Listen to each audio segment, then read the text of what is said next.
En la clínica de hoy vamos a hablar sobre las diferencias,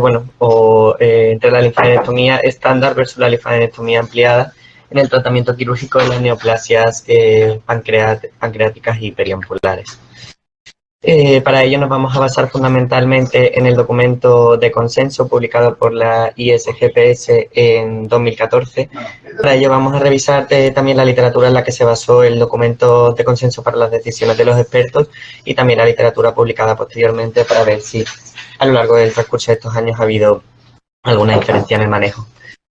Como introducción, decir que el estadiaje linfático en los pacientes con adenocarcinoma ductal pancreático supone un importante factor de supervivencia. Sin embargo, hay un beneficio discutible del realizar una linfadenectomía extendida durante la pancreatectomía y además, previo al documento de consenso, a la elaboración de este documento de consenso, no existía una clara definición de la extensión de la linfadenectomía estándar ni tampoco de la linfadenectomía extendida.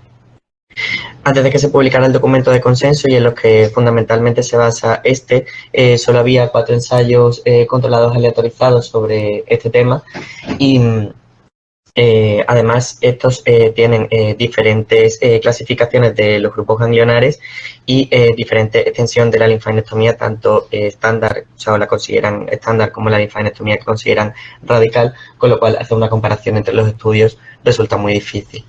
Decir finalmente que aunque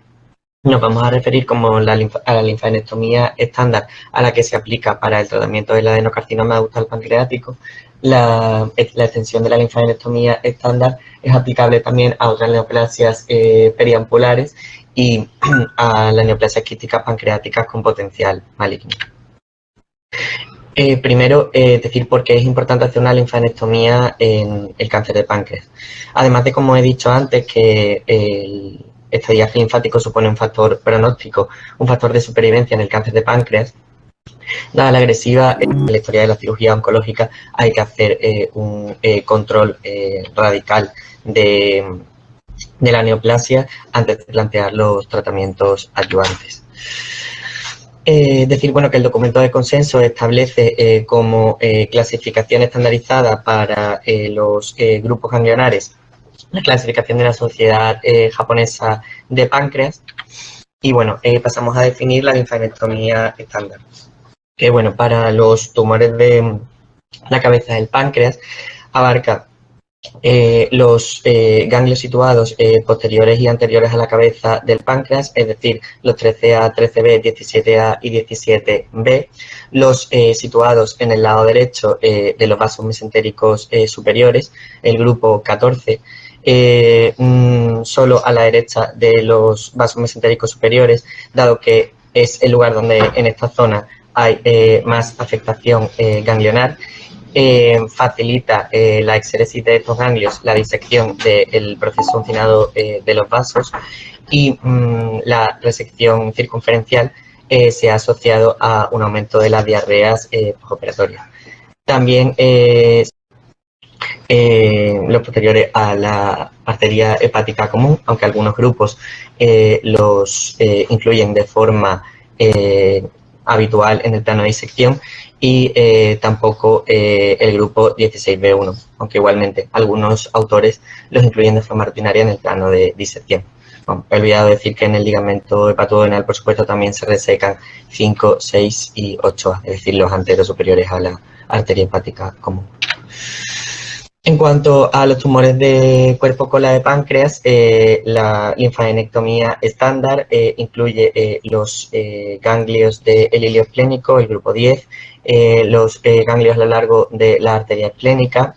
el grupo 11, los ganglios inferiores al cuerpo cola del páncreas, el grupo 18, y se sugiere incluir los ganglios del grupo 9, los del tronco celíaco, en los tumores de cuerpo.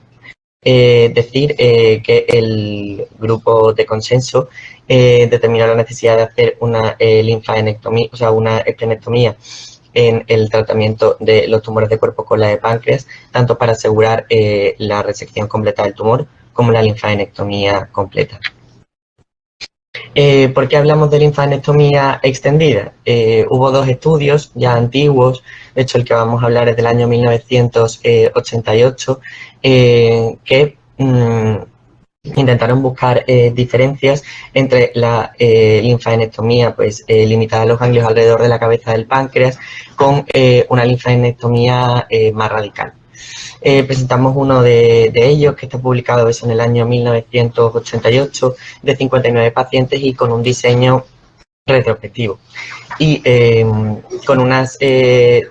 características basales de los pacientes y una mortalidad postoperatoria similar, encontraba diferencias estadísticamente significativas en la supervivencia a favor de la linfadenectomía más radical. Sin embargo, hubo 3 ensayos clínicos controlados, aleatorizados, publicados posteriormente, que no mostraban beneficios en la supervivencia. Vamos a presentarlos. Presentamos el primero de ellos, del grupo del John Hopkins. Este dividía la cohorte en 2 grupos. Un grupo con una linfadenectomía que llamaban la linfadenectomía estándar, que era una linfadenectomía de los ganglios anteriores y posteriores a la cabeza del páncreas, los ganglios a la derecha de los vasos mesentéricos y los ganglios en la parte inferior del ligamento hepatoduodenal, versus una linfadenectomía que llamaban radical, que incluía una gastrectomía distal junto con los ganglios del aumento menor y el aumento mayor, puesto que la mayoría, el 86% de los pacientes del otro grupo se sometían a una cirugía con preservación pilórica, versus, aparte de esta gastrectomía, hacían una linfadenectomía retroperitoneal extendida, que abarcaba, como vemos en la imagen, lateralmente desde el ilio renal derecho hasta el borde izquierdo de la aorta y en vertical hasta el origen de la arteria mesentérica superior hasta la vena porta cranealmente. En esta cohorte, en este grupo, existían pacientes con varios tipos de carcinoma periampular, no solo pacientes con adenocarcinoma ductal pancreático, y la mayoría recibieron adyuvancia con quimiorradioterapia. 299 pacientes en total. Al comparar los resultados, se vio que hubo un mayor tiempo quirúrgico para la linfadenectomía radical, por supuesto, como es esperar, un mayor número de ganglios resecados en la duodenopancreatectomía radical. Decir que de los 148 pacientes que se sometieron a una duodenopancreatectomía radical, solo 22 tuvo adenopatías retroperitoneales afectas y en ninguno de estos casos fue el único lugar de afectación linfática. Hubo más complicaciones para el grupo radical, sobre todo a expensas más altas de retraso en el vaciamiento gástrico y de fístula pancreática. De este estudio se hace una actualización posterior en 2005 para hacer una correcta determinación de los resultados de supervivencia a 5 años, encontrando una ausencia de diferencias estadísticamente significativas en la supervivencia entre ambos grupos, tanto en todo el grupo de pacientes como al ajustar solo por pacientes con adenocarcinoma ductal pancreático. Decir que se puede observar que hay una tendencia, aunque no estadísticamente significativa, a una mejor supervivencia a 5 años en los pacientes con adenocarcinoma ductal pancreático sometidos a una resección radical con respecto a sometidos a una resección estándar. Pero quizá esto puede ser debido a que hubo diferencias significativas en cuanto a una mayor tasa de márgenes microscópicos afectos en el grupo de la linfadenectomía estándar, y quizá esto simplemente pueda estar explicado por este fenómeno. Presentamos pues otro de los estudios más grandes sobre los que se basa el documento de consenso de 132 pacientes. Este publicado por el grupo de la clínica Mayo. Tiene la fortaleza este estudio de que solo incluye pacientes con adenocarcinoma ductal pancreático y además que todas las linfadenectomías extendidas fueron realizadas por el autor senior del grupo, con lo cual esto favorece tanto que la linfadenectomía estándar estuviera realmente completa como que fuera una técnica estandarizada, igual en todos los casos. nos encontramos resultados similares. Hay un mayor tiempo quirúrgico, como es de esperar, hay un aumento de la pérdida sanguínea intraoperatoria y de las necesidades transfusionales intraoperatorias, como es de esperar, hay más ganglios resecados, aumenta la estancia media con una significación clínica escasa de 10,5 días a 11 días y aumenta la morbilidad. Se le pasa a todos los pacientes un cuestionario de calidad de vida avalado por los grupos de oncología a los 4 meses y se ve que hay un aumento claro de las diarreas, una pérdida del control intestinal y una peor percepción de la apariencia física a los 4 meses de la cirugía para la linfadenectomía extendida. Al año, a los 3 años y a los 5 años, ni en todo el grupo de pacientes ni al ajustar por pacientes con adenopatías positivas hubo diferencias en la supervivencia. Y a estas conclusiones pues llegan también 2 metaanálisis. El primero de ellos incluye estos 3 estudios y el segundo de ellos, aparte de estos 3 estudios, incluye más estudios con peor diseño, prospectivos o retrospectivos. No hay diferencias en la supervivencia y no hay diferencias tampoco en los metaanálisis en la morbimortalidad. El segundo metaanálisis solo recoge una tasa más alta de retraso en el vaciamiento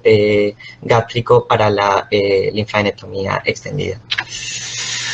Un cuarto estudio de un grupo japonés llega a conclusiones similares, decir que este estudio tiene 2 fortalezas. Solo tiene pacientes con adenocarcinoma ductal pancreático como el anterior y además ninguno de ellos recibió quimioterapia adyuvante, con lo cual quizá podemos evaluar mejor el valor que tiene la linfadenectomía extendida de forma aislada. No hubo diferencias en la supervivencia a largo plazo ni tampoco en la morbimortalidad. Hubo mayor tiempo quirúrgico y mayores necesidades transfusionales para los pacientes con linfadenectomía extendida en consonancia con el anterior y tampoco hubo diferencias en la supervivencia al ajustar por pacientes con ganglios positivos. Por tanto, tras revisar toda esta literatura, el documento de consenso, o sea, la reunión de los expertos, refieren pues que si no hay un beneficio en la supervivencia y se sugiere que hay un aumento de la morbimortalidad, sobre todo a expensas de mayores diarreas postoperatorias y pérdida de peso, la linfadenectomía extendida en el cáncer de páncreas no debe ser realizada. Como el documento de consenso se publicó en 2014, pues hemos querido ver un poquito pues qué hay de nuevo, ¿no? Entonces, hemos revisado este metaanálisis, que es el último publicado. Incluye los 4 estudios que he mencionado anteriormente y 3 estudios nuevos. En total, más de 800 pacientes. Bueno, decir que 2 estudios, el japonés que he presentado anteriormente y otro de los nuevos, son estudios en los que no se administra adyuvancia posteriormente a la cirugía. Con respecto, repasando pues todos los estudios que están publicados, me ha parecido interesante y por eso dejo aquí la referencia de un estudio publicado por el grupo de la clínica Anderson en 2005, que es un estudio cuyo título es algo así como ¿cuál es la viabilidad de realizar un estudio fiable sobre la linfadenectomía extendida versus la estándar en el cáncer de páncreas? Ellos hacen un modelo estadístico y ven que aproximadamente, al menos en su estudio, solo un 0,3% de los pacientes encontraría un beneficio en la supervivencia tras realizar una linfadenectomía extendida. Y por tanto, para hacer un estudio con una potencia estadística adecuada, se necesitarían unos 200.000 pacientes por brazo, con lo cual es un estudio totalmente inviable de realizar y puesto que toda la literatura previa sostiene que no, o sea que además conlleva un aumento de la morbilidad con el escaso beneficio de la supervivencia, no me encuentran como el atractivo, por así decirlo, de realizar nuevos ensayos clínicos y ensayos clínicos de gran tamaño, menos de ese tamaño por supuesto que no es viable, sobre ese aspecto. Bueno, decir que tras revisar los resultados del metaanálisis, nuevamente no hay un beneficio o no hay diferencias estadísticamente significativas en la supervivencia a largo plazo tras realizar una pancreatectomía extendida y todo lo que hice pues va en consonancia con la literatura más antigua. Más pérdida sanguínea, más requerimientos transfusionales, más tiempo quirúrgico, más, por supuesto, mayor número de ganglios, y en el metaanálisis pues no hay diferencia en el desarrollo de complicaciones y tampoco diferencia en la aparición de márgenes de resección positivos. Pasamos un poquito a revisar pues, cuáles son los puntos conflictivos en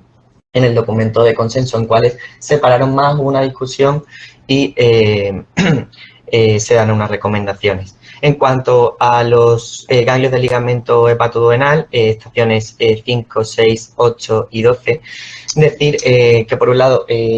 hablan o reflejan que esta diserción en el ligamento hepatoduodenal debe ser alta hasta la entrada de la arteria hepática derecha hacia el hígado derecho, y no se pusieron de acuerdo en, o no hay una recomendación fuerte sobre si hay que resecar el grupo posterior a la hepática común, el 8P. Algunos grupos lo incluyen en el plano de disección y otros grupos no lo incluyen. También, bueno, un punto conflictivo, los ganglios paraórticos, la estación 16. Para eso revisamos la literatura. Estudios más antiguos, publicados en la primera década del 2000, encuentran que pacientes con los ganglios paraórticos positivos pueden tener unas supervivencias similares, al menos no existen diferencias estadísticamente significativas en la supervivencia para pacientes con ganglios paraórticos positivos. Sin embargo, estudios más nuevos y algunos de ellos de mayor tamaño sostienen que el pronóstico para pacientes con ganglios paraórticos positivos pues, es extremadamente peor.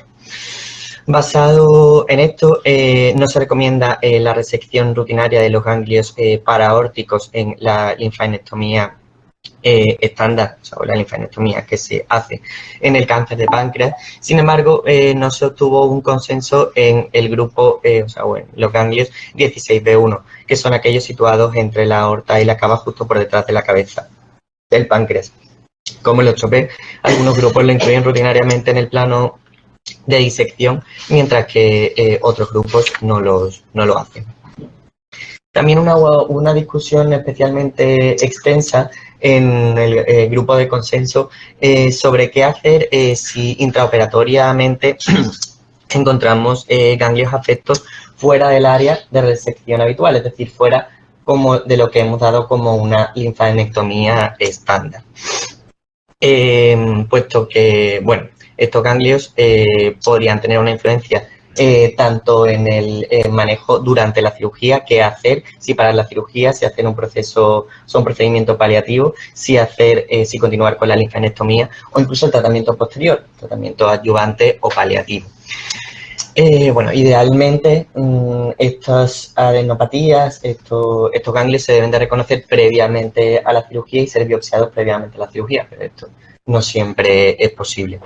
Y llegaron a la conclusión de que los ganglios más allá del área de resección debían someterse a una biopsia intraoperatoria y, bueno, en función de los hallazgos tomaban actuación. Se siguió llegando a un consenso en la reunión de expertos en que si los ganglios del tronco celíaco o a la izquierda de la mesentérica superior, sobre todo los caudales al mesocolon, eran positivos, se consideraban ya como adenopatías metastásicas. Sin embargo, bueno, si los ganglios paraórticos, los del grupo 16, eran positivos, era tan válido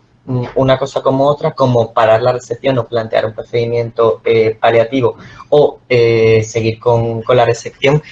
pero teniendo en cuenta las características del paciente, la edad del paciente, la comorbilidad del paciente, si existe algún grado de afectación vascular que pueda requerir una resección vascular asociada, el valor preoperatorio de CA 19,9 y en función de eso, pues continuar con la resección o pararla. También hubo una discusión o separaron un poquito a hablar sobre el mínimo número de adenopatías. Hay una variabilidad completa entre los estudios entre qué supone el número de ganglios positivos en la supervivencia. Hay estudios pues, que sostienen que a mayor número de ganglios, mayor supervivencia, estudios que solo encuentran diferencias en la supervivencia en pacientes N0, es decir, por un mejor estadiaje como N0, y pacientes que, o sea, estudios que solo encuentran diferencias en la supervivencia si los ganglios fueron afectos, y estudios que dicen que el número de ganglios no tiene relación con la supervivencia, una variabilidad completa. Tras reunirse en el grupo de expertos, dicen que se necesitan al menos 15 ganglios para hacer un estadiaje patológico ganglionar adecuado, y que además del número total de ganglios, el patólogo debe reflejar el ratio ganglionar, es decir, el cociente del número de ganglios positivos entre el número de ganglios total, dado que esto tiene un impacto en la supervivencia. Por último, decir que nosotros debemos referir al patólogo si el paciente ha recibido neoadyuvancia previa, puesto que en estos casos un número de ganglios inferior a 15 sí se consideraría aceptable. Bueno, decir, como siempre y como para este tumor como para todos, que el número de ganglios depende tanto del cirujano como también de la técnica del patólogo.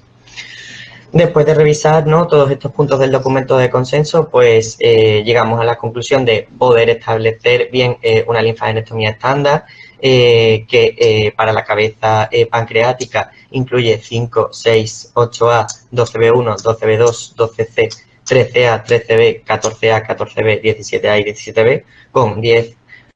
11, 18 y 9 para los tumores del cuerpo, junto con la esplenectomía para los tumores del cuerpo cola.